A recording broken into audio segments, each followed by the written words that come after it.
हिंदी की बिंदी चैनल में आप सभी का स्वागत है। तो आज के इस वीडियो में हम चर्चा करने वाले हैं रामधारी सिंह दिनकर की कविता कुरुक्षेत्र के बारे में, उसके महत्वपूर्ण प्रश्नोत्तरों के बारे में। तो इस पर जो है प्रश्न परीक्षा में कई बार पूछे गए हैं और पूछे भी जाते हैं। तो आज के इस वीडियो में मैं आप सभी को इसी कविता के महत्वपूर्ण प्रश्नोत्तर करवाने वाली हूँ। तुम्हारा पहला प्रश्न है, कुरुक्षेत्र किसकी रचना है? तो रामधारी सिंह दिनकर की। कुरुक्षेत्र का प्रकाशन वर्ष क्या है? सन 1946 ईस्वी। कुरुक्षेत्र किस प्रकार का काव्य है? तो यह एक प्रबंध काव्य है। कुरुक्षेत्र में कौन सा रस है? तो इसमें जो है वीर रस का प्रयोग किया गया है।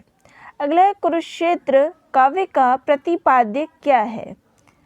तो देखिए, ये महत्वपूर्ण जो है इस प्रकार के प्रश्न है। यहाँ मैं वन लाइनर ही करवा रही हूँ और ऑप्शन ना दे के सीधा सीधा उत्तर ही आप सभी को करवा रही हूँ। तो मनुष्य क्षुद्र स्वभाव को छोड़ बुद्धि और हृदय में समन्वय स्थापित करे और मानवता के उत्थान में जुट जाए, यही जो है इस कविता का प्रतिपाद्य है। अगला प्रश्न है, कुरुक्षेत्र में कुल कितने सर्ग है? तो इसमें सर्गों की संख्या जो है वो है 7। अगला है, कुरुक्षेत्र काव्य के प्रथम सर्ग का मूल कथ्य क्या है? तो कुरुक्षेत्र में जो है 7 सर्ग है। तो इसमें जो पहला सर्ग है उसका कथ्य है वो आधारित है, उसमें युधिष्ठिर के प्रायश्चित और आत्मग्लानि जो है वो दिखाया गया है। कुरुक्षेत्र रचना की पृष्ठभूमि है। तो इसकी पृष्ठभूमि जो है वो है द्वितीय विश्व युद्ध, उसके बाद ये रचना लिखी गई थी। अगला है, कुरुक्षेत्र काव्य की कथा किस पर आधारित है? तो जैसा कि इसके नाम से ही आपको पता चल जाता है कुरुक्षेत्र, तो ये महाभारत की युद्ध कथा पर आधारित है। अगला है, तो प्रश्न किस प्रकार से बन सकते हैं, वही उसी के आधार पर मैंने आपको यहाँ प्रश्न बना के दिया है कि किस प्रकार के प्रश्नों को जो है पूछा जा सकता है। तो अगला प्रश्न है, वह कौन रोता है वहाँ इतिहास के अध्याय पर? तो यह किस काव्य से लिया गया है? तो यह कुरुक्षेत्र से लिया गया है, प्रथम सर्ग, और इसकी जो पहली पंक्तियां हैं वो यहीं से शुरू होती है। वह कौन रोता है वहाँ इतिहास के अध्याय पर, तो ये पहली पंक्ति है और इसका प्रथम सर्ग पहली पंक्ति और कुरुक्षेत्र कविता। अगला है, कुरुक्षेत्र काव्य में संवाद किनके मध्य हुआ है? तो ये मुख्य जो प्रश्न आ रहे हैं, सारे प्रश्न बहुत ही इम्पोर्टेंट है। तो इसमें जो संवाद है वो भीष्म और युधिष्ठिर के बीच हुआ है। अगला प्रश्न है, कुरुक्षेत्र काव्य कृति पर कौन सा पुरस्कार मिला है? तो कुरुक्षेत्र काव्य पर जो पुरस्कार मिला है वो है काशी नागरी प्रचारणी सभा पुरस्कार, उत्तर प्रदेश। अगला प्रश्न है, दिनकर जी का इस रचना के पीछे क्या उद्देश्य है? तो इस रचना को लिखने के पीछे उनका उद्देश्य था युद्ध की समस्या, जैसे कि इसका पृष्ठभूमि जो है द्वितीय विश्व युद्ध है, तो इसमें जो है युद्ध की समस्या और उसका समाधान को प्रस्तुत करना, यही उनका उद्देश्य था। अगला है, वह कौन रोता है वहाँ इतिहास के अध्याय पर? तो यहाँ वह शब्द जो है किसके लिए प्रयुक्त हुआ है? तो यह जो है युधिष्ठिर के लिए प्रयुक्त हुआ है। अगला प्रश्न है, कुरुक्षेत्र के प्रथम सर्ग में किसका वर्णन है? तो इसमें जो है प्रथम सर्ग में इसके युद्ध में हुए विनाश के कारण आत्मग्लानि के जो बोध का वर्णन इसमें किया गया है। अगला है, दूसरे सर्ग में किसका वर्णन है? तो देखिए, इसमें 7 सर्ग हैं। तो इसमें दूसरे सर्ग में जो है, तो यहाँ दूसरे से लेके 5वें सर्ग तक भीष्म और युधिष्ठिर का संवाद है। तो ये हमसे प्रश्न पूछा जा सकता है, या किसी और सर्ग से अगर आपको प्रश्न आते हैं तो ये ध्यान में रखिएगा कि वहाँ संवाद जो है भीष्म और युधिष्ठिर के बीच है। अगला है, कुरुक्षेत्र का अंतिम सर्ग कौन सा है? तो इसका अंतिम जो सर्ग है वो मिथकी, भीष्म के मिथकीय प्रतीक के माध्यम से कवि ने अपनी मान्यताओं को प्रस्तुत किया है। अगला है, अधिकार खोकर बैठ रहना यहाँ महादुष्कर्म है, रचना किस काव्य की है? तो ये कुरुक्षेत्र काव्य से लिया गया है। तो कुछ महत्वपूर्ण पंक्तियाँ भी मैंने यहाँ ले ली है। अगला है, एक ऐसा भी पुरुष है जो विकल बोलता कुछ भी नहीं, किसके लिए प्रयुक्त हुआ है? तो ये बात जो है युधिष्ठिर के लिए कही गई है कि एक ऐसा भी पुरुष है जो विकल्प बोलता कुछ भी नहीं। अगला है, रक्त से सींच कर समर की वेदिनी हो गई है लाल नीचे कोस भर। तो यहाँ जो है मेदिनी से तात्पर्य क्या है? तो मेदिनी से जो तात्पर्य है वो है धरती, पृथ्वी। तो खून से जो है ये जो युद्ध था इतना विनाशकारी है कि धरती जो है वो लाल हो गई है। तो यहाँ मेदिनी लिखा गया है, तो मेदिनी का अर्थ है धरती। अगला है, रक्त से छाने हुए इस राज्य को वज्र हो कैसे सकूंगा भोग में। तो यहाँ जो है ये बात किसने कही है? तो ये बात जो है युधिष्ठिर के द्वारा कही गई है कि जिसमें इतना सारा रक्त, अपने ही लोगों का खून बहा है, उसको मैं कैसे सहूँगा, उस पर कराज कैसे करूँगा। तो ये बात युधिष्ठिर ने कही है। अगला है, हाय पितामह हार किसकी हुई यह। ये बात जो है किस सर्ग से लिया गया है? तो ये द्वितीय सर्ग से लिया गया है और युधिष्ठिर ने ये बात कही है। अगला है, क्षमा शोभती उस भुजंग को जिसके पास गरल हो, किस सर्ग से लिया गया है? तो ये इसका तृतीय सर्ग है जिसमें से ये लाइन ली गई है। अगला है, कुरुक्षेत्र कविता में किस सर्ग में राम का उदाहरण दिया गया है? तो इसके तृतीय सर्ग में जो है राम का उदाहरण दिया गया है।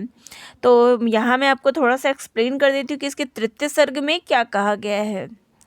तो जो युधिष्ठिर थे वो युद्ध नहीं करना चाहते थे, उसके प्रति उनको जो मन में बहुत ज़्यादा ग्लानि थी। तो यहाँ जो भीष्म ने उनको उदाहरण दिया कि देखिए भगवान राम भी समुद्र से जो है रास्ता मांग रहे थे, लेकिन जब उन्होंने शांतिपूर्वक जो है रास्ता मांगा तो उनको रास्ता नहीं मिला था। जब वे क्रोधित हो गए थे, तब जाके समुद्र उनके चरणों में गिर पड़ा, तब आया था। तो कभी कभी कोई ऐसा मौका आता है जीवन में जब क्रोध करना उचित होता है। तो यहाँ जो है इस कविता में तृतीय सर्ग में यही बात इसमें कही गई है और राम का उदाहरण, यही उदाहरण जो है समुद्र वाला, कि समुद्र से उन्होंने रास्ता मांगा था, ये उदाहरण यहाँ प्रस्तुत किया गया है। अगला है, तृतीय सर्ग में क्या कहा गया है? तो इसके तृतीय सर्ग में कहा गया है न्याय के लिए युद्ध को उचित जो है वो माना गया है। राम का उदाहरण देके जो है न्याय को उचित माना गया है युद्ध के लिए। अगला है, कुरुक्षेत्र काव्य में तीसरे सर्ग में नर व्याघ्र किसे कहा गया है? तो यहाँ नर व्याघ्र जो है दुर्योधन को कहा गया है। अगला है, युद्ध के लिए दोषी कौन होता है? तो जो अन्याय और ताकत से बनावटी शांति स्थापित करते हैं वे दोषी होते हैं। अगला है, अत्याचार सहन करने से क्या होता है? तो ये जो है तृतीय सर्ग में से लिया गया है कि ये बात जो है तृतीय सर्ग में कही गई है कि अत्याचार सहन करने से क्या होता है? तो शोषक जो है वो और शोषण करते हैं। अगला है, कुरुक्षेत्र का युद्ध किन के बीच हुआ था? तो कुरुक्षेत्र का जो युद्ध हुआ था वो कौरव और पांडवों के बीच हुआ था। अगला प्रश्न है, कुरुक्षेत्र कविता का विषय क्या है? तो इसका जो विषय है वो युद्ध और शांति जो है उसकी बात इसमें कही गई है। अगला प्रश्न है, कृत्रिम शांति कैसे होती है? तो कृत्रिम शांति जो है बलपूर्वक शांति स्थापित करने से होती है, उसको कृत्रिम शांति कहते हैं। अगला है, युधिष्ठिर ने युद्ध को क्या बताया है? तो युधिष्ठिर ने जो है युद्ध को निंदनीय बताया है, वो उसके पक्ष में नहीं थे। अगला है, सच है सत्ता सिमट सिमट कर जिनके हाथों में आई, शांति भक्त वे साधु पुरुष क्यों चाहे कभी लड़ाई। ये संवाद जो है किनके मध्य हुआ है? तो ये संवाद जो है भीष्म और युधिष्ठिर के मध्य हुआ है। तो जिनको सब कुछ सत्ता जो है बिना कुछ किए आ गई है, तो वो ऐसे पुरुष जो है लड़ाई क्यों चाहेंगे, ऐसी बात जो है कही गई है। अगला है, छीनता हो स्वत्व कोई और तू त्याग तप से काम ले यह पाप है। तो ये जो है कौन से पंक्तियों में आया हुआ है? तो कुरुक्षेत्र के द्वितीय सर्ग से जो है ये पंक्तियाँ ली गई है। अगला है, द्रोण सुत के शीश की मणि छीन कर। तो द्रोण सुत जो है वो कौन है? तो यहाँ जो है द्रोणाचार्य के जो पुत्र थे उनके शीश से मणि जो है छीन ली गई थी। तो ये उनके पुत्र कौन थे? तो अश्वत्थामा। अगला है शेष जब था रह गया कोई नहीं, एक वृद्धा एक अंधे के सिवा। तो यहाँ वृद्ध और अंधा जो है किसे कहा गया है? तो गांधारी और धृतराष्ट्र को। अगला है पविकार शब्द किसके लिए प्रयुक्त हुआ है? तो पविकार शब्द जो है वो भीम के लिए प्रयुक्त हुआ है। तो भीम जो है बचपन में एक बार पत्थर से टकरा गए थे। तो भीम को तो चोट नहीं लगी, लेकिन जो पत्थर थे उसके टुकड़े हो गए थे। तो यहाँ पर जो है तभी भीम का नाम जो है पविकाय पड़ गया था। तो ये शब्द भीम के लिए तो हुआ है। अगला है वज्र सा कुछ टूट कर स्मृति से गिरा, किसकी स्मृति की यहाँ बात कही गई है? तो यहाँ जो है युधिष्ठिर ने जो है ये बात कही है कि वज्र सा कुछ टूट कर स्मृति से गिरा। तो किसकी याद उनको आ गई थी स्मृति? अभिमन्यु की। अगला है कुरुक्षेत्र काव्य की भाषा क्या है? तो इसकी भाषा जो है वो है संस्कृत निष्ठ खड़ी बोली। अगला प्रश्न है युधिष्ठिर ने युद्ध के लिए उत्तरदायी किसे माना है? तो पांडवों के द्वेष को जो है युधिष्ठिर ने युद्ध के लिए उत्तरदायी माना है। तो दोस्तों ये थे कुरुक्षेत्र काव्य से महत्वपूर्ण प्रश्न जिनके ऊपर आज हमने चर्चा की। और अगर आप कहेंगे तो इसकी व्याख्या जो है वो भी मैं करवा दूंगी। तो आप सभी को ये वीडियो कैसी लगी कमेंट करके ज़रूर बताइएगा। चैनल पे नए हैं तो चैनल को ज़रूर सब्सक्राइब करिएगा। तो दोस्तों आप सभी का बहुत बहुत धन्यवाद।